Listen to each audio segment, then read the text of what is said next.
Akala niyo ba natatami at hindi isa lamang idolo yung celebrity? Well, think again. Yes, pagdating sa itsura, may mga pagkakamukhang mga artista. We've got the stars looking like other stars. So much, in fact, that they can pass off as twins. Check out how these stars look so much alike with other celebs. Aminin na natin na kapag ang isang artista ay may kamukhang kapwa-artista, mas nagkaka-interest tayo. Yung showbiz naman, lalo na pag may lumalabas na bagong artista, ang una kaagad din, tinitingnan sa kanya, mukha, di ba? Ang ganda ng mukha. Next, tinatanong mo, ay, parang kamukha siyang ganyan. Advantage. Kasi, parang mapansin ka kaagad. Teka nga, sino ba ang magkakamukha sa showbiz?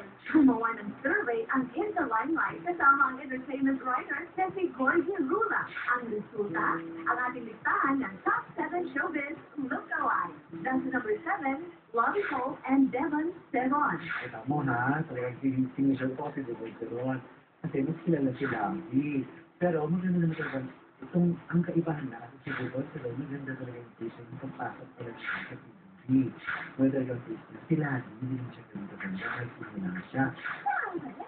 In fairness naman talaga, ang laki naman talaga nakikinanda ni Lovie mo. At saka ang sexy pa niya.